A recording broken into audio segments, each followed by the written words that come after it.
Materi yang pertama adalah algoritma.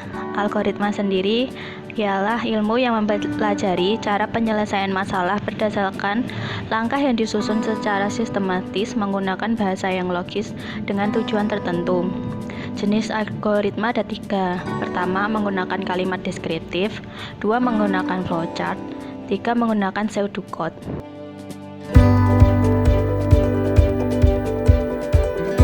Algoritma yang pertama adalah algoritma menggunakan kalimat deskriptif. Penulisan algoritma dengan cara ini dilakukan dengan menuliskan instruksi-instruksi yang harus dilaksanakan secara berurutan dalam bentuk uraian kalimat deskriptif dengan menggunakan bahasa yang jelas. Tidak ada aturan yang baku dalam menuliskan algoritma dengan cara deskriptif, sehingga dapat membuat aturan penulisan dengan notasi atau algoritma sendiri.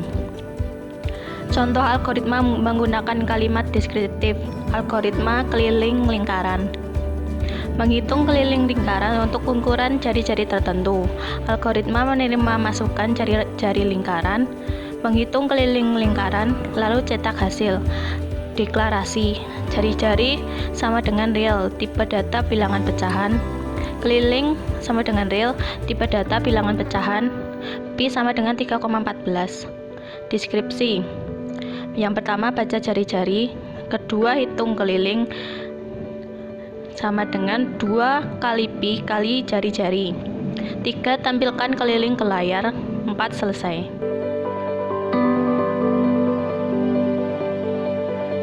Yang kedua, algoritma menggunakan flowchart. Flowchart atau diagram alir adalah penggambaran secara grafik dari langkah-langkah pemecahan masalah yang harus diikuti oleh pemroses.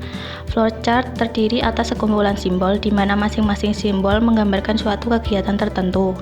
Flowchart diawali dengan penerimaan masukan atau input, pemrosesan masukan, dan diakhiri dengan menampilkan hasilnya atau output. Contoh algoritma menggunakan flowchart: menghitung keliling lingkaran. Mulai input jari-jari, keliling sama dengan 2 kali pi kali jari-jari, tampilkan keliling, dan selesai.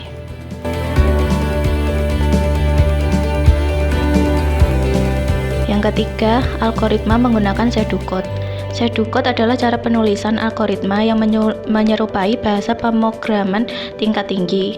Dalam pseudocode tidak ada sintaks standar yang resmi. Karena itu, pseudocode ini dapat diterapkan dalam berbagai bahasa pemrograman.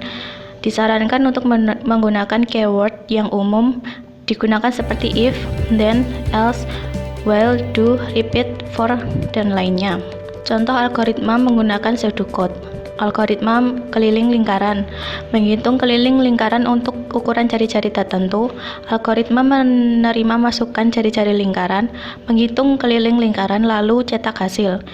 Deklarasi. Variabel pi sama dengan float. Variabel jari-jari keliling sama dengan integer. Deskripsi. Pi sama dengan 3,14. Read jari-jari.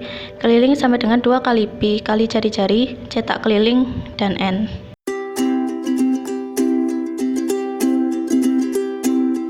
Materi struktur data. Struktur data adalah cara penyimpanan, penyusunan, dan pengaturan data di dalam media penyimpanan komputer sehingga data tersebut dapat digunakan secara efisien. Sebuah skema organisasi seperti variabel dan array dan lain-lain yang diterapkan pada data sehingga dapat diinterpretasikan dan sehingga operasi-operasi spesifik dapat dilaksanakan pada data tersebut.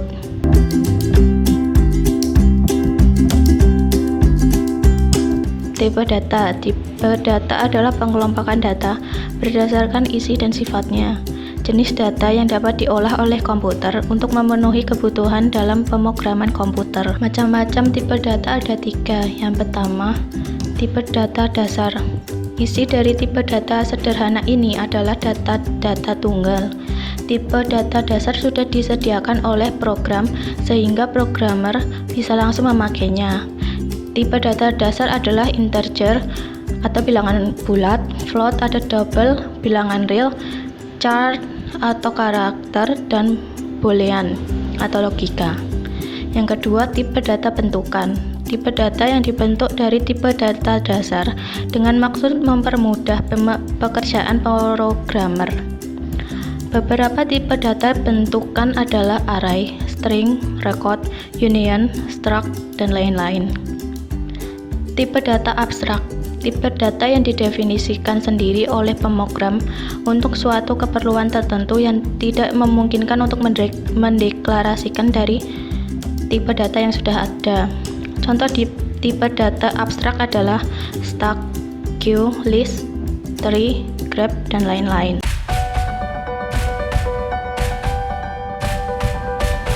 Konsep dasar pemrograman visual dan tradisional.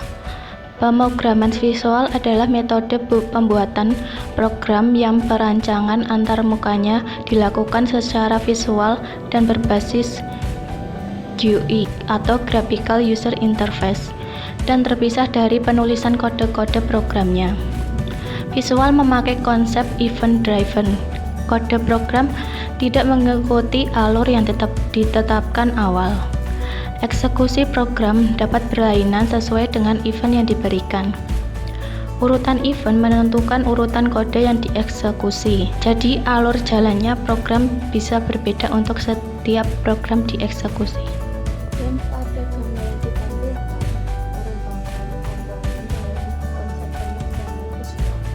Pemrograman visual merupakan bahasa yang komponen-komponen program dibuat dalam bentuk objek.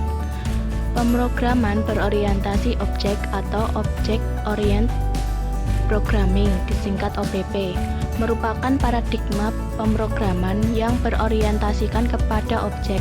Semua data dan fungsi di dalam paradigma ini dibungkus dalam kelas-kelas atau objek-objek.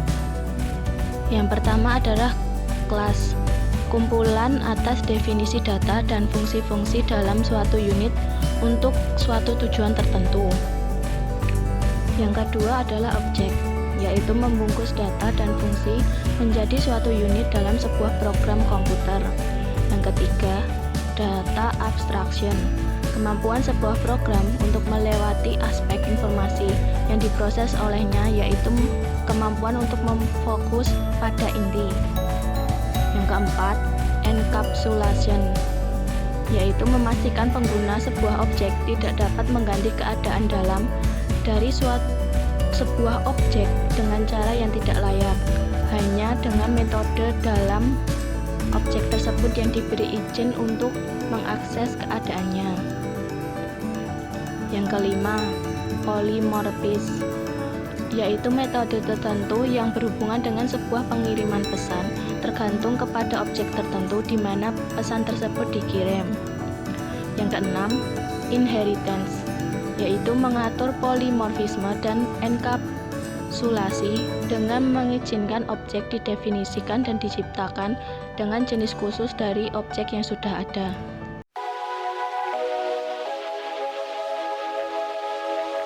Modul dalam pemrograman visual.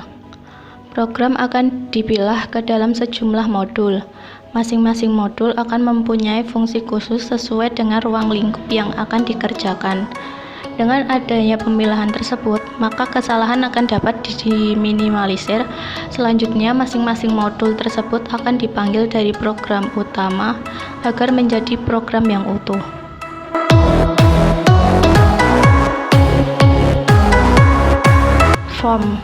Form adalah sebuah objek kontrol penampung dari objek kontrol lain, dapat menerima tugas dan memberikan reaksi terhadap tindakan dari pengguna untuk kelangsungan sebuah program aplikasi. Contoh form seperti di gambar kiri bawah. Pengelompokan form dinamis, form yang dapat dengan mudah didesain seperti diubah bentuk dan ukurannya, disisipi objek kontrol atau ditugasi perintah-perintah yang diingini program. Form statis, form yang tidak dapat didesain dan hanya dapat dipanggil melalui rutin kode, contoh message box dan input box. Walaupun sebetulnya form ini dapat didesain, tapi pendesainannya tetap saja harus melalui rutin kode.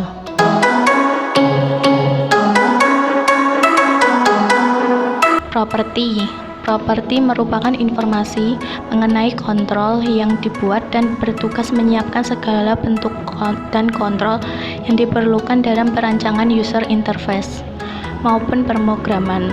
Properti digunakan untuk menentukan setting suatu objek. Di dalam satu objek biasanya memiliki beberapa properti yang dapat diatur langsung dari jendela properties atau lewat kode program. Dalam properti kita bisa mendapatkan informasi mengenai warna, tinggi, lebar, dan posisi sebuah objek. Ini adalah contoh bentuk properties yang terdapat pada form.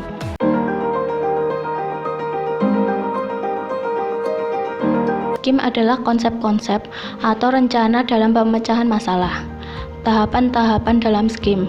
Yang pertama, analysis of the problem adalah identifikasi kebutuhan pengguna yang harus dipenuhi, apresiasi mungkin atau seperti yang diinginkan. Keluaran dari tahap ini adalah pernyataan permasalahan desain yang menjadi batasan-batasan untuk hasil desain, misalnya aturan praktis, standar pengguna, serta kriteria keunggulan yang harus dicapai. Kedua, konseptual desain, pengembangan pemecahan-pemecahan terhadap permasalahan dalam bentuk skema. Yang ketiga, embodiment of scheme, membuat detail utama dari scheme yang diikuti dengan kajian akhir. Jika terdapat lebih dari satu scheme, maka pemilihan akhir dari suatu scheme harus dilakukan. Pemilihan scheme didasarkan pada scheme yang paling memenuhi kriteria keunggulan. Yang keempat, detailing, melakukan sejumlah pekerjaan kecil tetapi penting bagi scheme. Ketika bagian-bagian yang dibuat sampai pada tingkat yang paling detail.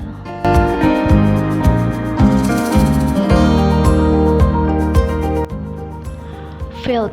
Suatu field menggambarkan suatu atribut dari record yang menunjukkan suatu item dari data seperti nama, alamat, di mana kumpulan dari field membentuk record dan suatu atribut berasal dari record yang menunjukkan atau menampilkan suatu item yang berasal dari data seperti nama, alamat, dan lain sebagainya.